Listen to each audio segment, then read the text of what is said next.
C'est avec grand plaisir que je vous présente dans son grand salon Maxime Belleval. Salut Maxime! Ça va bien? Ça va bien, merci de nous recevoir. C'est charmant comme tout chez vous. On est chez Remax d'ici, il faut le mentionner. Dans l'Est, tu es très connu, entre autres, et ailleurs, de plus en plus. Et suite à ce reportage, c'est dit bien humblement, tu vas l'être davantage encore, mais on t'aime déjà beaucoup dans le secteur de l'immobilier, dans l'Est de Montréal, Ouais. la Nodière, entre autres. Exact, oui.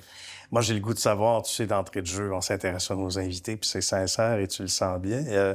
L'origine, la volonté de vouloir faire de l'immobilier, parce que c'est pas la carrière la plus facile. Tu as des entrepreneurs dans ta famille, mais pas de gens dans l'immobilier. Toute ma famille est dans le monde de la construction.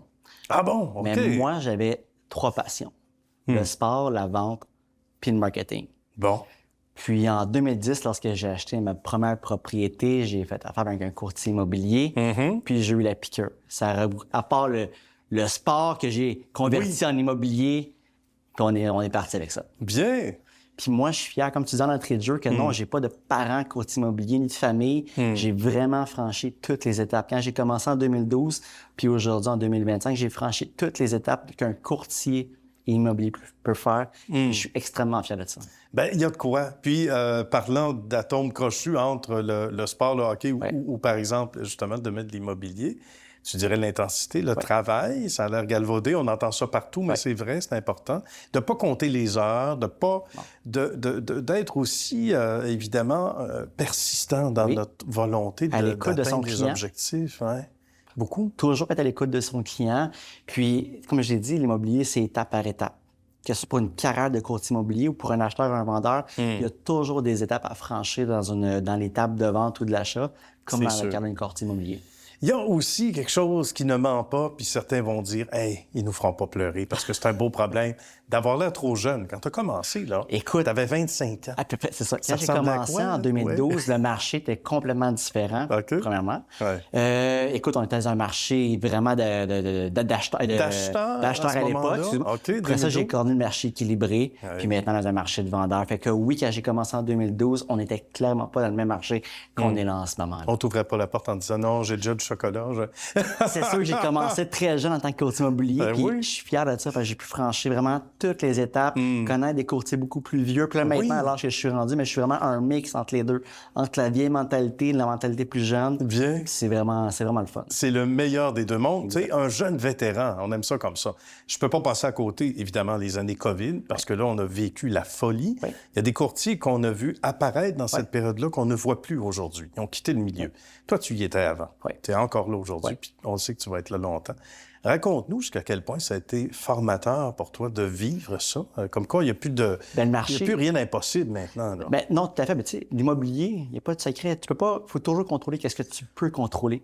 Puis moi, qu'est-ce que je peux contrôler? Ben, c'est exemple, comme aujourd'hui, comme ma publicité, mon approche avec mes clients, le service que je donne. Ça, c'est qu'est-ce que je peux contrôler. Le marché, qu'il soit en hausse, en baisse, peu importe, ça, je contrôle pas. C'est comme la météo. Exactement. Il faut que je m'ajuste en tant que courtier immobilier. Il faut que je m'ajuste avec le marché qu'on me présente. Puis moi, qu'est-ce que je peux contrôler? Ben, c'est le rapport, le contact que j'ai avec les gens. Tu sais, c'est d'inspirer, bâtir, puis connecter avec les gens, c'est qu'est-ce qui m'allume. Tu sais, j'aime connecter avec mes clients.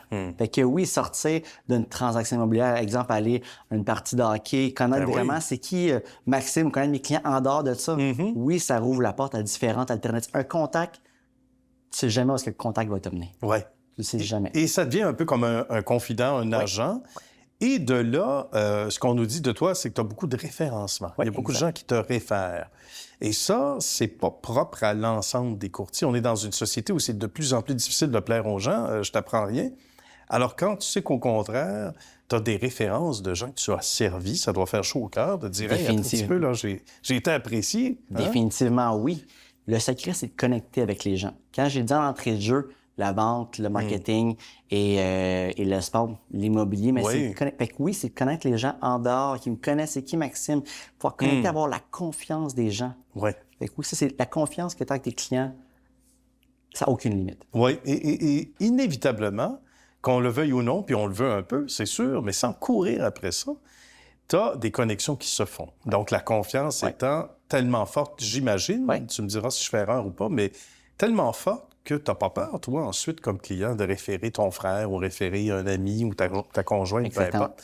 Donc, tu sais que tu es entre bonnes mains. De toutes ces années, ça n'a jamais été linéaire, on disait, parce que le marché changeait. Mais tu as toujours, toi, su que c'était important, j'imagine, dès le jour J. Et de là, je reviens à la famille d'entrepreneurs, de jamais laisser tomber ton monde. La rigueur, c'est important, là, dès ton premier jour. Quand on disait que toute ma famille n'est pas dans ce milieu-là, puis que, oui, j'ai grandi dans des familles d'entrepreneurs. Donc, oui, je connais les hauts et les bas, y faire face, pouvoir avancer, de persévérer. Donc, oui, c'est ancré dans moi de pouvoir, justement, quand il arrive des défis dans la vie, de pouvoir trouver des solutions à ça. D'être résilient. Exactement. Il faut... ça vient pas tout seul, hein? Donc, il faut travailler, etc. Et t'en es la preuve vivante que, justement, tu n'as pas laissé ça aller et ça se poursuit. Tu as des objectifs, évidemment. Toujours. Donc, pas seulement du rayonnement de ton territoire, et pas seulement d'objectifs d'atteinte de vente ou quoi que ce soit, mais sinon, l'objectif ultime, c'est quoi? C'est de continuer. Là, présentement, j'ai bâti mon équipe, l'équipe Belval en immobilier, puis on continue dans sa progression.